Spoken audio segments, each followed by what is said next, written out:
Well guys, here we go, a little bit of a installation video. Well, for those of you that have watched the unboxing video, you'll know what's about to happen. For those of you that didn't, we'll go on back, check it out, and well, tell me what you think. It was a bit of a surprise when I opened up the box, but at the same time, I guess it's kind of the way things are going, the way things are, and basically, let's get her installed.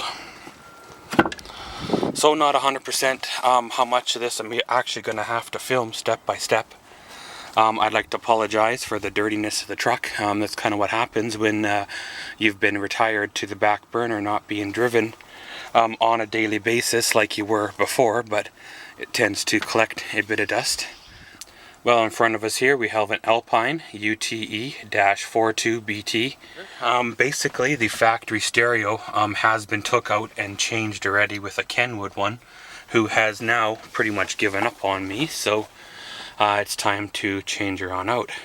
Now, I have had this apart 3 or 4 times over the time that I've owned this truck, and it's probably been apart 20 times before then through the previous owner, so I'm not expecting anything new. It's kind of a pretty much a straight up install that I've done before. Just a matter of getting at her, getting the proper tools, and then away we go. Okay guys, so of course once you're inside the vehicle here, you want to pretty much remove this here trim ring.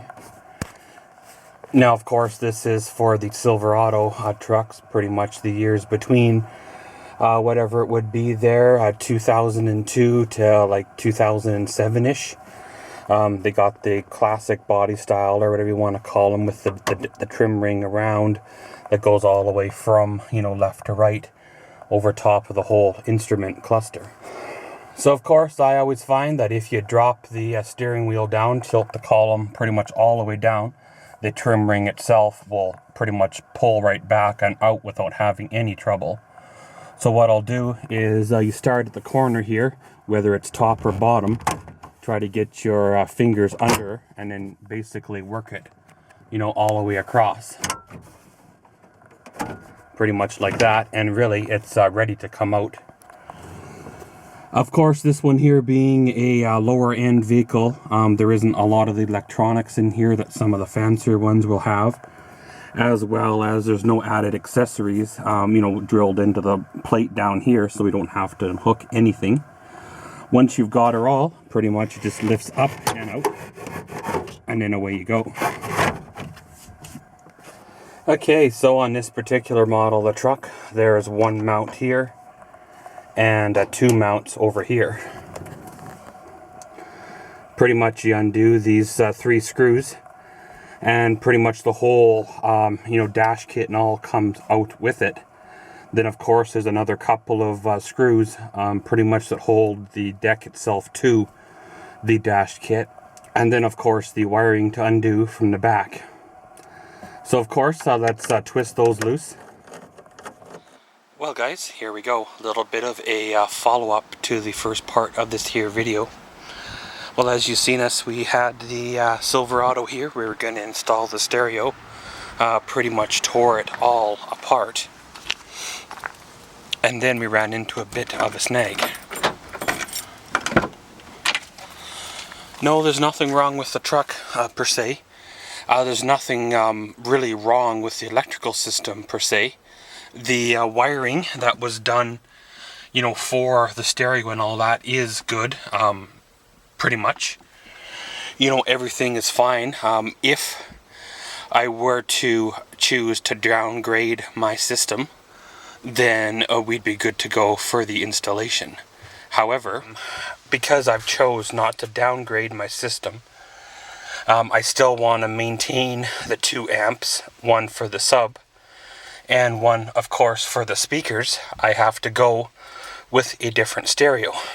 As you see there, I have 3 sets of pre-outs. Of course, 1 set would be for the front speakers, 1 set will be for the rear speakers, and 1 set will be for the subs.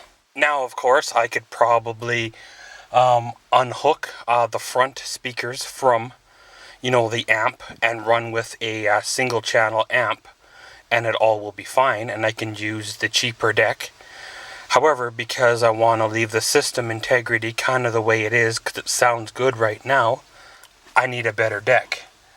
Now, unfortunately, the stereo shops here do not have anything in stock right now, and I really don't want to leave this truck sitting for any longer than it already has, or until they order one in. So pretty much, guys, let's reverse what we did, slap her all back together, and well, hopefully we didn't wreck anything. Okay guys, so pretty much we got the stereo mounted, well, in place here. As you see, it's in here. It's only being held on right now by 2 mounts because, well, the third mount broke away, but that was kind of what started this whole changeover way back. Was I kept breaking the dash kits, and then the stereo itself just pretty much quit. So of course, now we got our little panel here. We'll set back in place. It'll drop on down, snap on in, just like it has, 100 times before. And then basically it's good to go. So pretty much taking your panel, put her on, kind of getting her to sort of fit. Not forcing it, but at the same time applying the right amount of pressure. Pretty much you just start to work it on.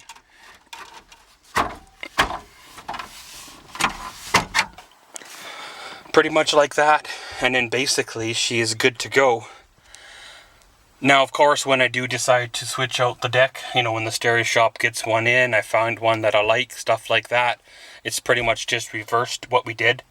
Unplug the wires, plug in the proper, deck, and then away you go from there. But pretty much, guys, that kind of concludes this, I guess you could say, Silverado stereo install fail, if you want to say. I didn't realize that this here deck was hooked up properly. The last time I had speakers and, subs and amps and all that good stuff hooked up, on the same setup like this, they didn't hook it up the same way. So this job here was a much better install, as well as it was a much more pricier system. But pretty much, guys, that concludes this here video. Of course, check back in a bit. We'll do a follow-up, hopefully a proper install with the deck we want. And as always, thanks for watching Maxwell's World. Comment, subscribe, and enjoy.